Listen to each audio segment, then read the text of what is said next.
29 नवंबर है और 29 नवंबर का दिन इसलिए भी खास है संभल के लिए क्योंकि कोर्ट में सर्वे रिपोर्ट पेश होगी और दूसरी बात कि जुमा है और जुमा होगा तो फिर शाही जामा मस्जिद में भीड़ होगी और उस भीड़ का सरकार को ये नियंत्रण करना है कि कल फिर से वहाँ अफरा तफरी ना मचे, कोई दंगा, कोई ऐसी खबर ना आए जो वहाँ पर अफरा तफरी का माहौल बन जाए।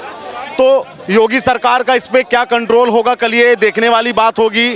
और अब एक ऑडियो क्लिप बाहर आई है और उस ऑडियो क्लिप में 3 युवाओं की गिरफ्तारी भी हुई है और उस ऑडियो क्लिप में ये कहा जा रहा है कि सामान लेकर मेरे पास में आओ। अब इसकी पुलिस ने पुष्टि की है कि सामान की जो वो बात की जा रही है वो सामान तमंचे की बात की जा रही है, पिस्टल की बात की जा रही है, पिस्टल लाने की बात की जा रही है।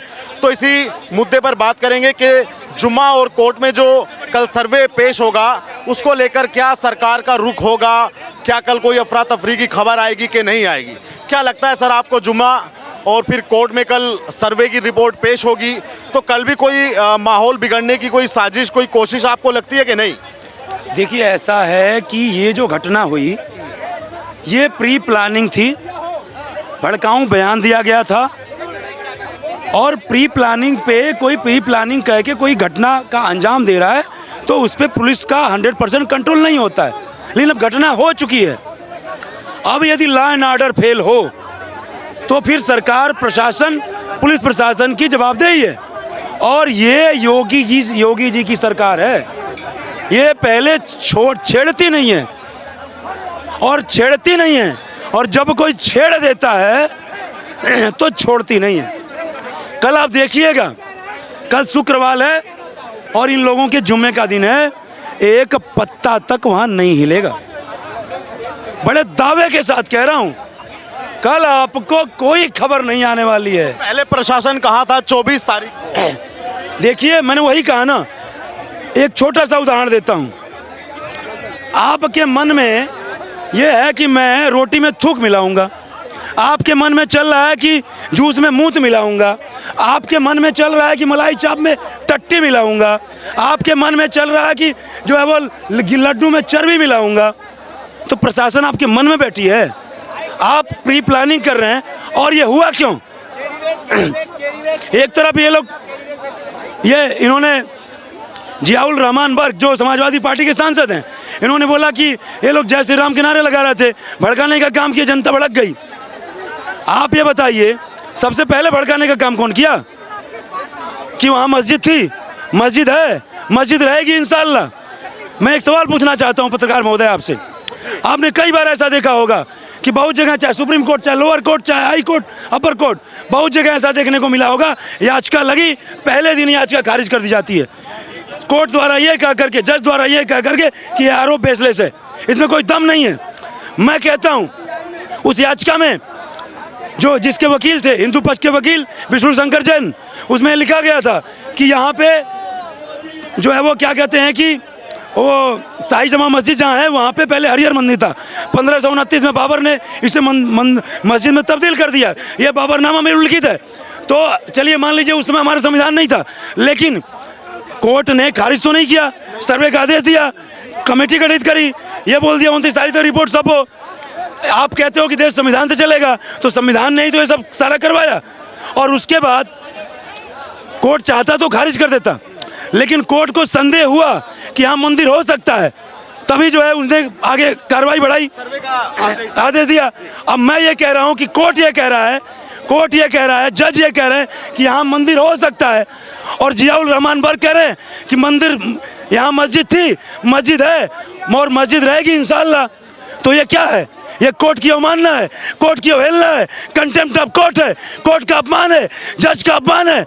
जो जज का अपमान कर सकता है, जो कंटेम्प्ट ऑफ कोर्ट कर सकता है, क्या वो दंगे भड़का नहीं सकता है, दंगे का प्लान नहीं कर सकता है? और मैं एक सवाल पूछना चाहता हूँ, तमाम अखिलेश यादव ने बयान दिया, तमाम और समाजवादी पार्टी के प्रवक्ता ये कह रहे हैं कि जो है जिस दिन घटना हुई, जिस दिन बलवा हुआ, दंगा हुआ, उस दिन जियाउल रहमान बर्क जो सांसद है वो वहाँ यूपी में नहीं थे।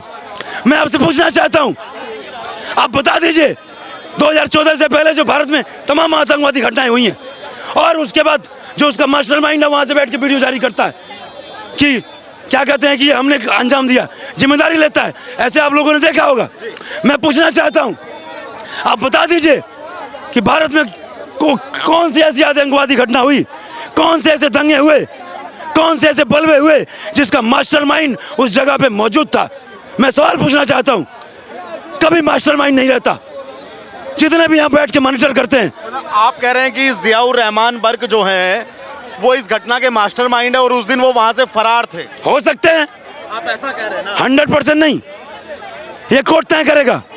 आशंका है हमारी, मेरी आशंका है, मैं इस बेस पे कह रहा हूं कि जो शख्स जज का अपमान कर सकता है, कोर्ट का अपमान कर सकता है, कंटेम्प्ट ऑफ कोर्ट कर सकता है, वो क्या नहीं कर सकता भाई। और एक बात और कह देना चाहता हूं, आप भी जानते होंगे पत्रकार महोदय, हम लोगों को तो और नॉलेज होता है, जियाउल रहमान बर्क शफीकुर रहमान बर्क के पोते हैं। ये सबको पता है। और पोते ही नहीं है, और भी बहुत कुछ हैं। कैसे?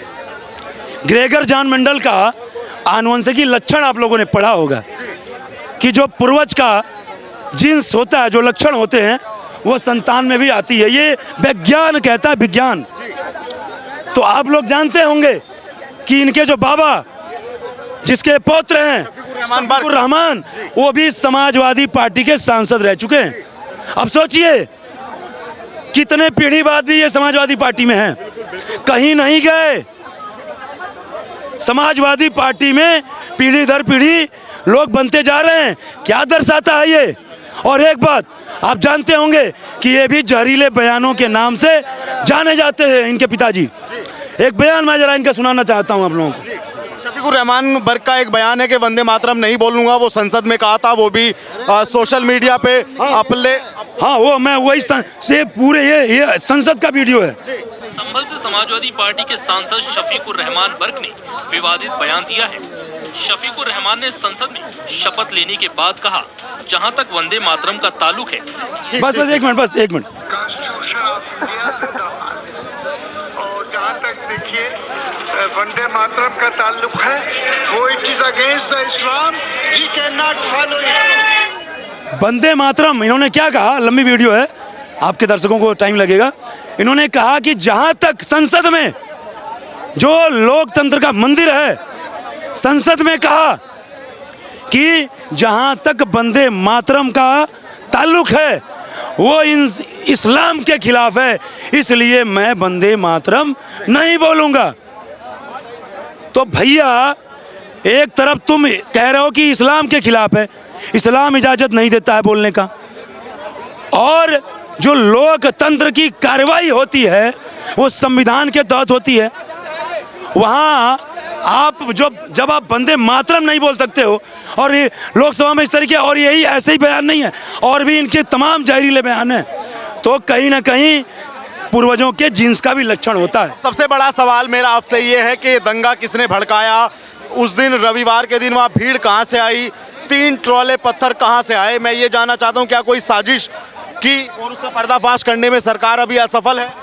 अच्छा, मैं एक सवाल पूछना चाहता हूँ कि कोर्ट ने जो आदेश दिया, कमेटी गठित हुई, उसके बाद उसमें ये तय हुआ कि कितने मेंबर जाएंगे वहाँ सर्वे करने, कुछ पुलिस के लोग भी, कुछ और अलग अलग, और जो उस मंदिर मस्जिद के जो चेयरमैन थे, उसमें उस कमेटी में उसमें कहीं भी जियाउल रहमान बर्क का नाम नहीं था, वो अलाउ नहीं थे, और ये संविधान के तहत हो रहा है।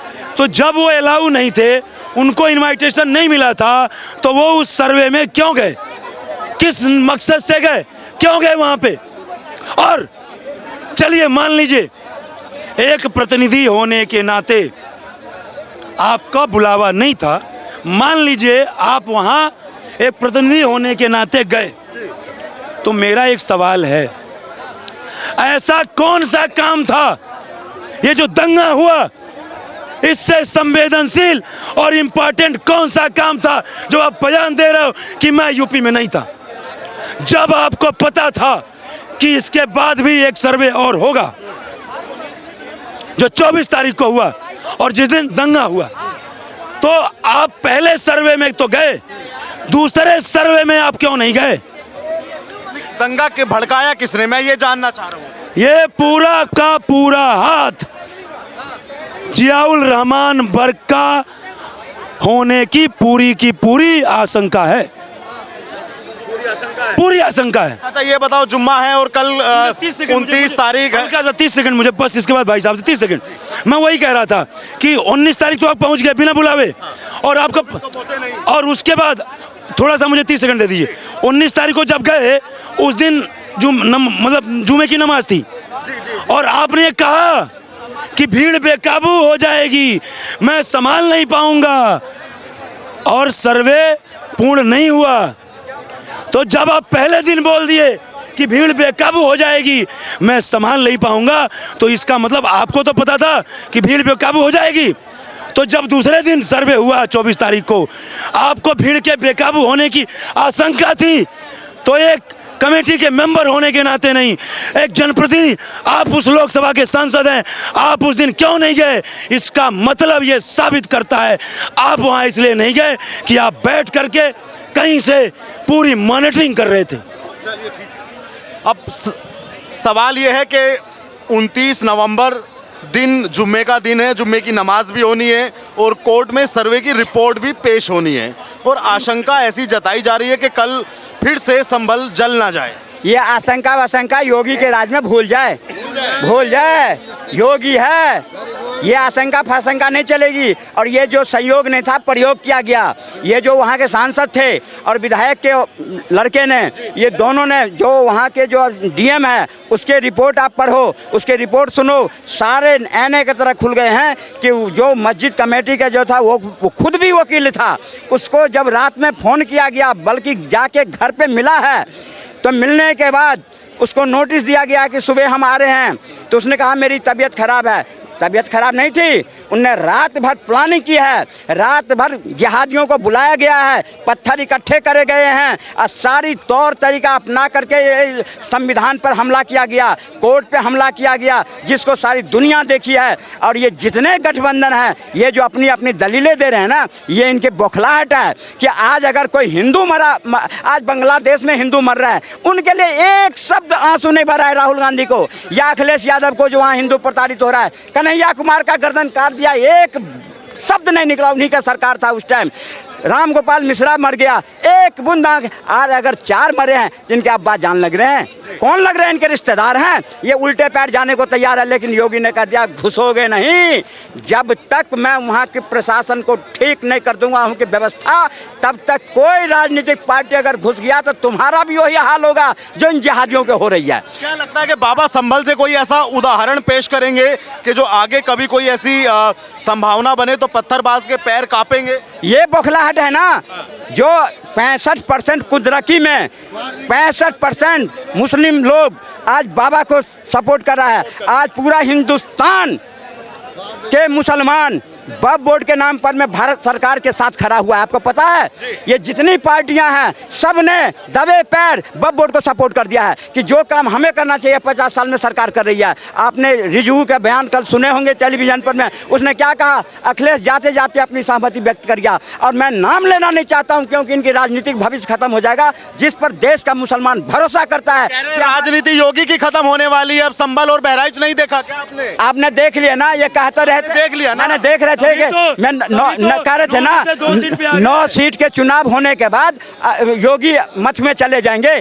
आज 9 में से 7 जीत करके मठ में किसको भेज दिया? मठ में किसको भेज दिया? अखिलेश यादव मित सैया पर पड़े हैं। वो बौखलाहट, खुंदरकी का बौखलाहट संभल में निकाले, उन्होंने उकसाए, यही सब उकसा करके वहाँ मासूम को मरवाए हैं। आज इन सब के मुंह से पकड़े जा रहे हैं। औरतें पत्थर चला रही है छत से, औरतें, कितनी शर्म की बात है जो औरतें पत्थर चला रही है। औरतें आज जब पकड़ी जा रही हैं, करिए मैं नहीं था। बाबा का पुलिस है, तय खाने तक पहुंचेगा, एक एक पत्थरबाज को पकड़ के लाके पिछवाड़े अच्छी तरह से तोड़ दिया जाएगा। चाहे बौखलाहट में राहुल गांधी रोए, अखिलेश यादव रोए, अब विपक्षी पार्टी रोए, किसी की नहीं सुनेगा। अब वो यूपी नहीं है जो कि रजा कह रहे हैं कि जेल भर जाएगी। मुसलमान बड़ी संख्या में, 6 करोड़ लगभग संख्या में उत्तर प्रदेश के अंदर है, कह रहे हैं जेल भर जाएगी, लेकिन मुसलमान रुकेगा नहीं, हक के लिए अपनी जंग करेगा पूरी। महबूबा भी कर रही थी, धारा 370 हटाओगे, तिरंगा को थामने वाला नहीं है। क्या हुआ? कंकर भी नहीं पड़ी। ये पुलिस है कांग्रेस की नहीं, जो तुम्हें पुचकारती थी सेना पे पत्थर मार के आओ। देशद्रोह करो, राष्ट्रद्रोह करो, जो मर्जी है करो, हम तुम्हारे पर एक्शन नहीं लेंगे। ज़मीन जहाँ देखो खाली वहीं मंदिर बना लो, मजार बना लो, कोई कुछ कहने वाला नहीं। ये अमित शाह का सरकार है, अमित शाह का पुलिस है। अब नहीं चलेगी देश में, अब सब कानून कायदे से चलेगा। अगर संविधान को मानोगे, जुडिशरी को मानोगे, लोकतंत्र को मानोगे तो हम तुमको सर पे रखेंगे। अगर इस चीज़ को अवहेलना करोगे तो पिछवाड़े तोड़ दिए जाएंगे। आपसे अच्छा ये बताइए, जियाउर रहमान बर्क के खिलाफ जो ये कहा जा रहा है कि वो भी दंगा भड़काने में थे, भीड़ को आक्रोशित करने में थे, आपको लगता है कि उनकी भी सदस्यता खतरे में आ सकती है? बिल्कुल जाएगी। देश में आग लगाने की कोशिश करोगे, देश को आग में झोंकने की कोशिश करोगे तो तुम्हें उस पद पे रहने के लायक नहीं हो और तुम्हारी सदस्यता जाएगी। और उसके लिए सबसे आरोपी नंबर 1 वहाँ के सांसद बप को बनाया गया है, विधायक के बेटे को बनाया। क्यों? 2, क्योंकि ये लोगों ने रात में सारी तरह की प्रपंच रच के, और जीएम ने कहा है कि गाड़ी लेके सांसद पहुंचे थे, एमएलए के बेटा पहुंचा था, और भीड़ तंत्र को उकसा करके तुम पुलिस पे पत्थर चलाओगे। पुलिस के बाल बच्चे नहीं हैं, उसके औलाद नहीं है जिसको तुम आज 20 पुलिस वाले घायल है, एक शब्द इनके मुंह से नहीं निकलता। कौन है पुलिस वाला? सेनाओं बॉर्डर पे मरता था, ये कांग्रेसी पार्लियामेंट में बैठ करके खाते थे, ये उसके साथ बैठ करके, ये अलगाववाद को समर्थन करने वाला। इनके पास कोई न नियत है, कोई न नीति है, न कोई विजन है, सिवाय देश को तोड़ने, देश को नुकसान पहुंचाने का अलावा। अब देश की जनता ने देखी है और इनको बैक फुट पर खड़ा कर दिया। अब ये कितना भी रोए, अब खड़गे कर रहा है ईवीएम यात्रा करो। अरे तुम तो मोहब्बत के दुकान में नफरत अब बेचे गए थे, तुम्हारी दुकान बंद हो गई, अब तुम ईवीएम को साइड में रखते हो। अरे तुम तो देश के साइड में चले गए, ये कांग्रेस पार्टी को ही देश की जनता ने साइड में कर दिया। अब तुम कोई भी यात्रा करो, इससे कोई फर्क पड़ने वाला नहीं है। इमरान मसूद, 1 मिनट में आपके पास भी आ रहा हूँ, पहले एक सवाल चाचा से ले लूँ। अखिलेश जी भी कह रहे हैं कि संभल जाना पड़ेगा तो बिल्कुल जाएंगे और लश्कर के साथ में जाएंगे, और इमरान मसूद जो कांग्रेस वाले सहारनपुर से जो MP हैं कांग्रेस के, वो कह रहे हैं कि कांग्रेस परिवार से ज़्यादा मुसलमानों के जख्मों पर मरहम आज तक किसी ने नहीं लगाया।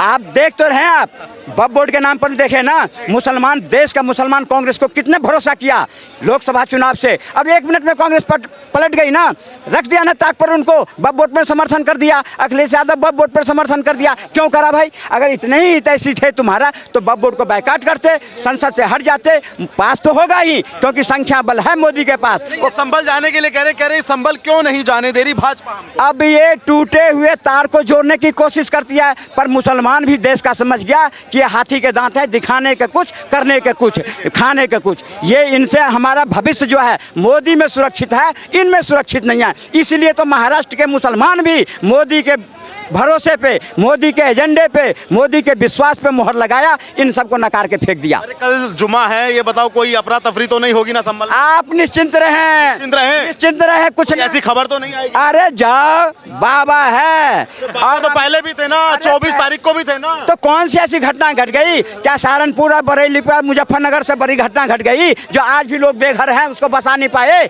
वो अपनी गिरबान में झांक करके देखे कि हमने कहाँ गलती कर रखे हैं। बाबा पर उंगली मत उठाए, बाबा पर उंगली उठाने वाला खुद रसातल में मिल गया और मिल जाएगा।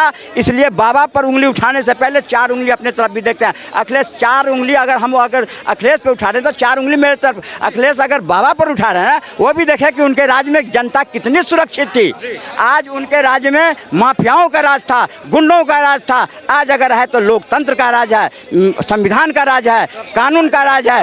तभी तो लोग वहाँ के औरत से लेकर के जितने लोग हैं, चाहे मुसलमान है, सब धर्म के लोग आज बाबा पर भरोसा करें। तभी तो 9 में से 7 सीटें जीती, और आने वाला टाइम में फिर देख लेना बाबा ही आएगा 27 में। हाँ, ये रास्ता बिल्कुल खुल गया। और बाबा से इतना घबरा रहे हो, अभी तो बाबा यूपी में है, और जिस दिन केंद्र में आ गया तुम कहाँ जाओगे? बिल में घुस जाए। ये कट्टरपंथी देश से भगाए जाएंगे, ये बांग्लादेश हम देश को नहीं बनने देंगे। ये बाबा का और अमित शाह का और मोदी का संकल्प है कि अगर गद्दारी करोगे देश के साथ तो अच्छी तरह से तोड़ दिए जाओगे। कुछ कहना चाह रहे थे आप? 30 सेकंड में कहिएगा। मैं यही कह रहा हूं कि कल संभल से कोई अराजकता की खबर नहीं आएगी। मस्जिद में नमाज पढ़ने के बाद सीधे जनता जाके घर सो जाएगी, सीधे घर सो जाएगी, कोई अराजकता की खबर नहीं आएगी। और जुमे के बाद जनता सीधे जाके घर सो जाएगी। और एक लाइन और कह दूं, मैं, आप देख लीजिए, अंबेडकर साहब के संविधान में वक्फ बोर्ड का कोई स्थान नहीं है, ये थोपी गई चीज़ है। और एक लाइन और जो मैं आपसे कह देता हूं, आपने कहा जियाउल रहमान बर्क की सदस्यता जाएगी क्या? मैं कहता हूं जियाउल रहमान बर्क की सदस्यता तो जाएगी, पर हाल भी आजम खान वाली हो जाएगी। पर हाल भी आजम खान वाली हो जाएगी, आजम खान वाली हो जाएगी। ये भी कारावास में इस समय काटे। एकदम एकदम एकदम, वो दिन दूर नहीं है, वो दिन दूर नहीं है। चूंकि जो मतलब इनके तार जो है इस घटना से कनेक्ट होने के जो सबूत के आसार मिल रहे हैं, वो कहीं ना कहीं ये भी नहीं, ये नहीं, आग दिखाने का काम नहीं। आप सम्मानित आदमी हैं, बहुत देर से बोल रहे हैं, मैं कह रहा हूँ बोलिए मत, शांत खड़े रहिए। ये भी एक दिन वैसे ही बोलेंगे जैसे आजम खान योगी जी की तारीफ करने लगे थे। आजम खान ने बोला कि बीजेपी की वोट दे दो, ऐसे ये भी आएंगे बोलेंगे अब तो बीजेपी की वोट दे दो, अब बीजेपी को वोट दे दो। आजम खान कई बार बोले अब तो बख्श दो हमें, बुढ़ौती है, इतनी उम्र हो गई। आपने वीडियो देखा होगा, वो पुलिस के साथ जो भीख मांग रहे थे। तो ये संभल पे लोगों की राय है, और संभल में कल रिपोर्ट पेश होगी और उसके बाद जुम्मे की नमाज भी वहाँ पे अता होगी। तो देखने वाली बात होगी कि कल संभल से क्या रिपोर्ट सामने आएगी और क्या वहाँ माहौल जो होगा, माहौल किस तरीके का होगा, क्या फिर से अफरा तफरी की कोई खबर आएगी, या इस बार प्रशासन और शासन पूरी तरीके से वहाँ पे मुस्तैद रहेगा, ये कल देखने वाली बात होगी। ऐसी खबर देखने के लिए और संभल पर अपडेट देखने के लिए न्यूज़ पेटी से जुड़े रहिएगा। धन्यवाद।